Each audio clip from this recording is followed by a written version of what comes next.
rapidinho lá, tá?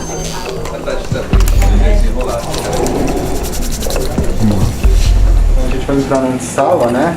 Que é a pressão, leito de pressão negativa. A ideia é que nem vírus e bactéria chega nesse ambiente. A prioridade é atender caso de urgência, emergência e pacientes com critérios de internação para o coronavírus. Trabalhando de domingo a domingo. 16 horas, tranquilamente. Várias reuniões. Todo o nosso foco é tentar não repetir o que está acontecendo na Itália. Felizmente ou infelizmente, a gente aprendeu com esses países, né? Então eles precisam mandar pra gente o orçamento desse avental com essa gramatura de 40. Todos obstetras, mas isso não interfere no fluxograma que vocês criaram. Pode estar correto. Obrigado a todos aí que estão acompanhando virtualmente. Tem um grupo de gestão de crise, 25, 30 pessoas na sala, né?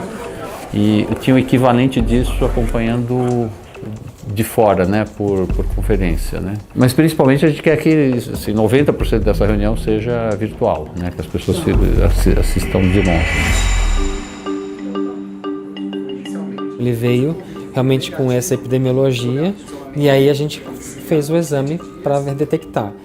Já feito o exame, antes de sair o resultado, ele já saiu com orientações sobre isolamento respiratório. Eu até brinquei um pouco com ele, falei, o senhor é o primeiro do Brasil, né? Na verdade, da América Latina, né? Para tentar, o senhor é o primeiro caso, tal, o senhor vai ficar muito famoso. Eu vou até tentar brincar com ele, mas a gente sabe toda a pressão que teve com esse primeiro caso, depois veio o segundo. E eu acho que o mais importante ali nesse atendimento foi acolher esse paciente que, na verdade, também tinha uma família, né, junto.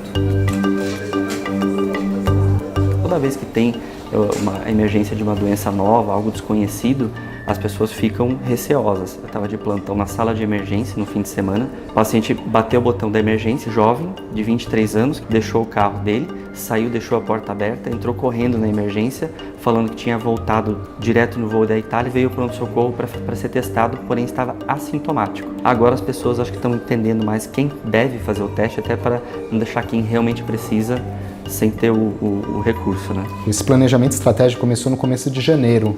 Mesmo em Wuhan, quando já começou esse quadro, o Einstein como um todo, todas as áreas, porque ali naquela reunião estavam todas as lideranças de todo o hospital, como se fosse uma indústria, né? Ali estavam todos os líderes de cada linha de montagem. A gente sabe que a aderência do profissional de saúde à higienização das mãos, de uma forma geral, isso é um índice mundial, em torno de 50%.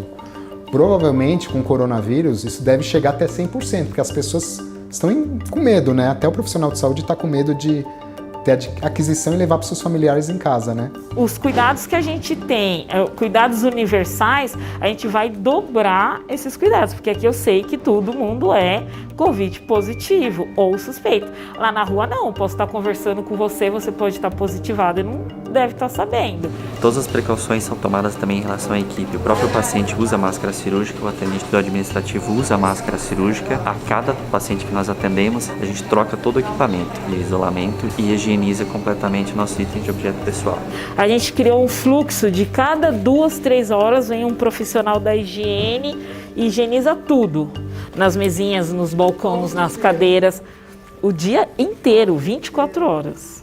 A gente passou até a ter que controlar o estoque de álcool gel, de máscara, porque estava sumindo, né? E hoje a gente está mantendo basicamente o álcool gel que tem nos dispensers dos quartos, nas paredes, nos corredores. Porque o dispenser no pump, a gente infelizmente estava tendo muita subtração. Em relação a acompanhamento, casos restritos a serem liberados pelo gestor, né? Então, por exemplo, um paciente com altíssimo risco de queda, um paciente confuso. Como uma medida para contenção da propagação do vírus, né, da pandemia, nós estamos restringindo integralmente a visita e o acompanhamento de pacientes com Covid-19 confirmado.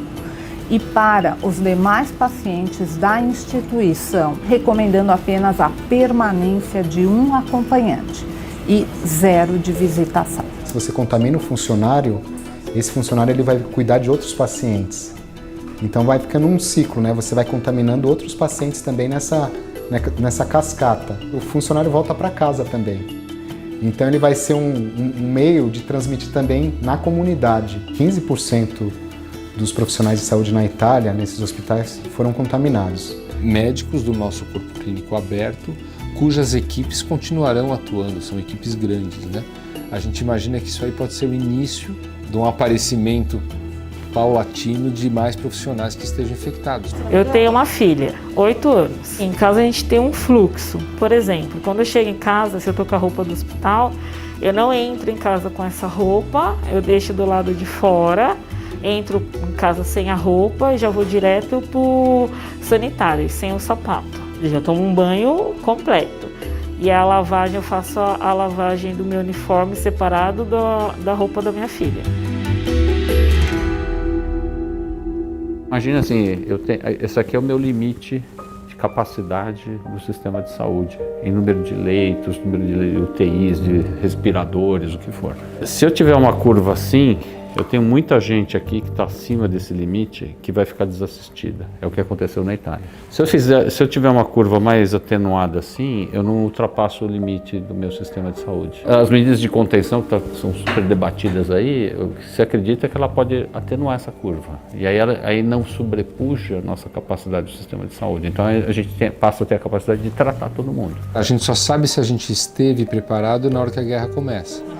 Mas nós entendemos, e pelo grau de sofisticação e de inteligência das pessoas que aqui trabalham, os insights vêm acontecendo de uma forma preparatória, muitas vezes surpreendente.